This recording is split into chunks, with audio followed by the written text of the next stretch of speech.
Hello, good people of the interwebs. This here is the Tenkaichi of Gaming, Ichigo Moscow, and I bring to you a few more views. The first one is one that I've recently watched, and it's a classic from 1969, and it is entitled The Wonderful World of Puss N Boots, or in the anime, Puss N Boots. Now, in the back it says it's one of Hayao Miyazaki's classics collection, and it is. And the art direction was done by Hayao Miyazaki. This is based off the classic novel by Charles Perrault.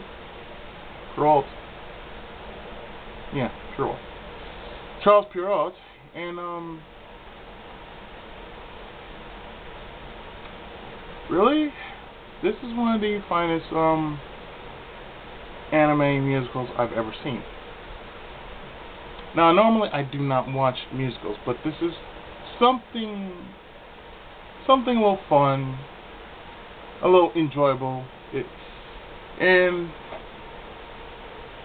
if you can actually find this on YouTube or actually find a physical copy of this movie, it is greatly appreciated, and you can check it out for yourself.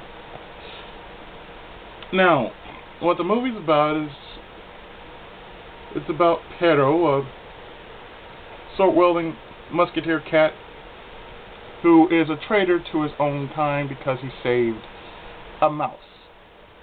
And in Cat Kingdom, as I stated in the game,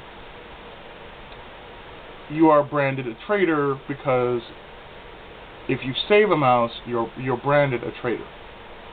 But if you eat a mouse, then that crime will be reprimanded. So, in the story,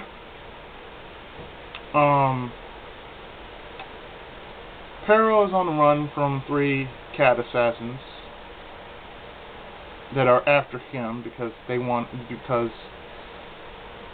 Count Gruamon wants him dead, just because of this one fact that he was branded a traitor because of that one thing that he did. Because he's a nice cat, he doesn't believe in eating mice. He believes that, you shouldn't steal, but, in this case, a group of mice basically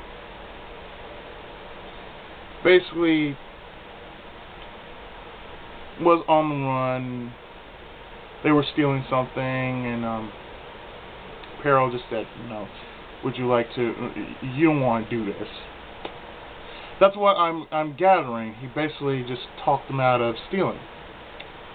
So, afterwards, he travels to a nearby village and comes across a family of 3 brothers. 2 in which are greedy, and the third whom is the 2 greedy older brothers, and 1 who is the youngest and very underappreciated. Their names are Raymond, Daniel, and Pierre. Pierre is the youngest. So, what happens is Pierre finds Pero out in the cold, and he brings him in out of the goodness of his heart, give him hospitality and whatnot. And Pero knows that he's being treated wrongly because of his brothers. So he takes him away from that, and he visits the kingdom over, in which has a interesting concept of sorts. The rule is, if anybody is rich and powerful and brave, they can marry the princess. And by the way, the princess' name is Rose. So, under the guise of Duke Caraba, thanks to Pero, he gets in the king's good graces as well as the princess's good graces. And he sets Pierre up to, get to know the princess a little better. Now, within the group of all the well-known suitors, the Demon King, Lucifer, shows up. And he promises all these rich and wonderful things if only he could have a princess. She declines, and the king kind of considers it, but he also is quite concerned because he delivers an ultimatum that if he doesn't have the princess within 3 days, the kingdom will be in shambles. So it is up to Pedro and Pierre to actually stop Lucifer from actually doing so. Now, I've seen this movie twice, because this is the second time I've actually seen this movie. The first time I actually seen this movie was in a stream in which my girlfriend once had, but her stream was taken down, so I really had no other means of finding this movie. It was only recent, after AX, that I found this movie for $12. I bought it and said, you know what? It's good enough to be a review. So, I honestly feel that this movie, considering that it is 40 years old, I believe. 40 years old. 69, 79, 40 years old. This movie is 40 odd years old. I might think it's 45. No, 44. It's 44. 44 years old. This movie is 44 years old. But the animation is still just as good. You can tell it is from Hayao Miyazaki, even though another art director was underneath it. And the art director's name, the art director's name was well, there have been plenty. There's Akimi Ota. Yes, I'm reading this right off the box here. Akimi Ota, Akira Daikuhara, Hayao Miyazaki, Reiko Okuyama, Sadao Kikuchi, Yasuo Otsuka, and Yoichi Otabe. Now, of course, there is another version of it, and it is the U.S. version, the rare U.S. version, done by Fred Ladd. And if you have never heard of Fred Ladd, he's the guy behind the U.S. distribution of Astro Boy when it came out over here in the early 60s. Because Fred Ladd's name was on it, and when it was stationed on NBC, his name was part of the production staff because of the series being loosely translated over here into English. I've never seen the Fred Ladd version of it. I've only seen the original Japanese version of it. I might consider watching the Fred Ladd version of it because of Astro Boy. But I have to say, as far as anime musicals go, I find it very enjoyable. It wasn't too, strung out. It wasn't too long. It wasn't too overblown. It was just happy-go-lucky, classic RPG adventure. Like it was just what. And so, my personal opinion of it is, I love it. It's an old movie. It's not grainy. It has been kept real well. And like I said, I probably would watch the second version of it, the dub version, done by Fred Ladd, because I've never seen the Fred Ladd version of it. I've only seen the Kimio Yabuki version, because it was done by Kimio Yabuki. That's the Japanese director. Fred Ladd is the English director. But anyway, Puss in Boots also spawned a sequel. And the sequel is basically loosely based off of H.G. Wells' Around the World in 80 Days. Loosely. Because if you have seen my Let's Play Puss in Boots Perils Great Adventure, it is technically like that. It is loosely based off of Jules Verne's novel. Why am I saying H.G. Wells? It's Jules Verne. It's based off of Jules Verne's novel, not H.G. Wells. I'm thinking H.G. Wells. Jules Verne's novel of Around the World in 80 Days, and it takes a little. The little plot is different though, because I believe that Pedro was thrown in time by Count Gruemon and the mad scientist Wolf, Dr. Gotti Gotti. So therefore, he has to get back to his own time within 80 days, or he's forever trapped throughout time. Thus, that's where the game came in. And like I said, this is the second movie that I actually watched that's followed after Puss in Boots. I believe that there was a lot going on that I really didn't like about this movie. Like the fact that Perro was just basically a wanderer trying to get the hell away from those damnable yet funny assassins. Because those assassins were just there for one thing, comic relief. So, just like Around the World in 80 Days, that's all that Perro was trying to do. He was trying to basically answer the challenge of going around the world in 80 days. So therefore,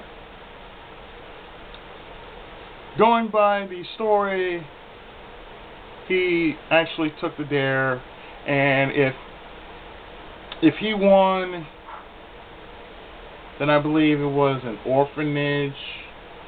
He was going to use the money to save an orphanage, while Count Gruemon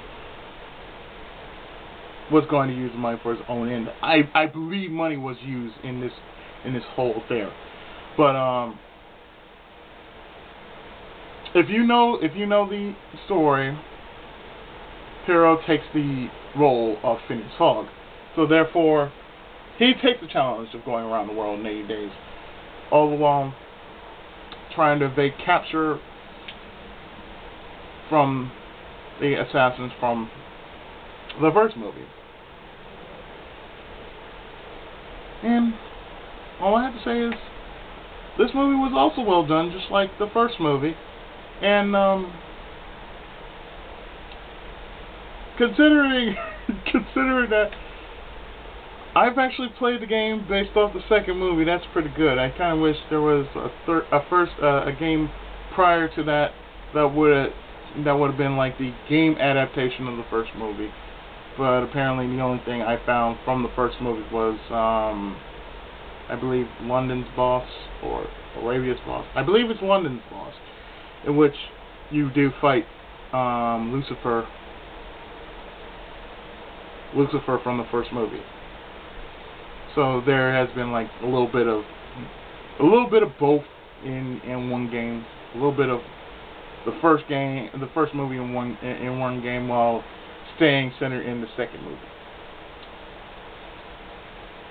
Now, the third thing I want to talk about while in this review is the game itself.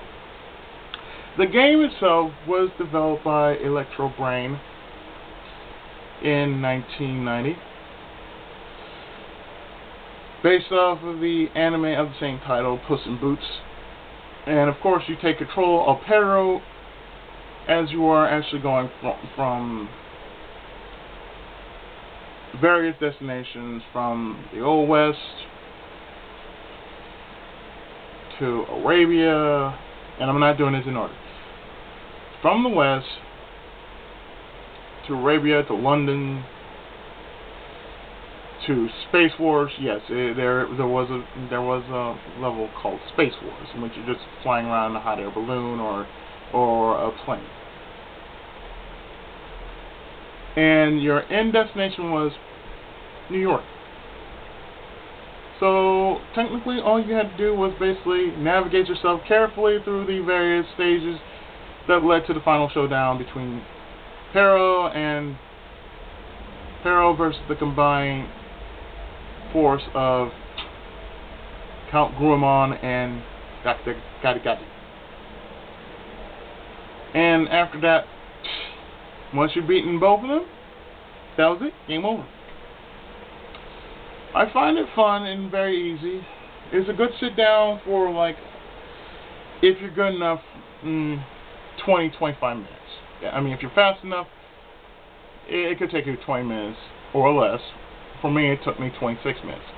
But still, it's a good game that you can actually sit down to. You don't really need to, like, say, oh, I'm going to do this, do this, do this. You don't really have to do it in, like 5 parts. That'd be a waste of good footage. You can just basically sit there, play throughout the whole game, make it a one-shot, bam, you got yourself a game.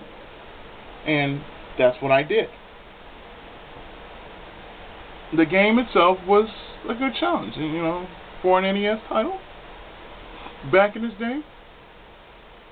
And I remember I was a kid when I first played it, because I rented it when Video 101 was still in action. Video 101 was a store a video rental store I used to go to back in the mid 80s or so. Because I used to rent a lot of Nintendo games back in the day. So therefore, you know the backstory. And that was one of the various games I've actually played when I was a kid. I don't remember me beating it, but I do remember I might have beaten it, and I have no recollection of me beating it prior to that. But aside from that, it's a good game, quite challenging. The last part of it is quite challenging. It's like New York is the hardest level because you have to go through a maze, and if you don't go through the maze properly, well then you'll find yourself lost, and therefore it is basically that. And I really want to show you something before I end this review. This is the actual page I was going after when I was going through New York. All this right here that you see, this is all of the New York stage right here. I mean, that's all you had to do. You basically went through this. You went through all these doors in order in which I was reading off of, and therefore, if you did all this right in this order, you can actually get to the end boss within, I believe, 7 minutes. Or so, if you're good enough. Of course, I was playing with cheats, but still, if you're good enough to actually just navigate yourself while trying to avoid the flames, then you got yourself made. But that's okay, though. All in order, Puss N Boots is a good game, considering that it came from a very old anime. And being as an anime musical, it wasn't so overblown, it was small, it was sweet, and it was just happy-go-lucky. From start to finish, I enjoyed the series immensely. So that's all I have to say about that. Join me next time, in which I will cover another anime classic that I've actually seen also quite recently. So until then, I have been the Tenkaichi of gaming, Ichigo Mosco, and I will see you next time. Until then, take care, God bless, and of course, Tenkai Muso.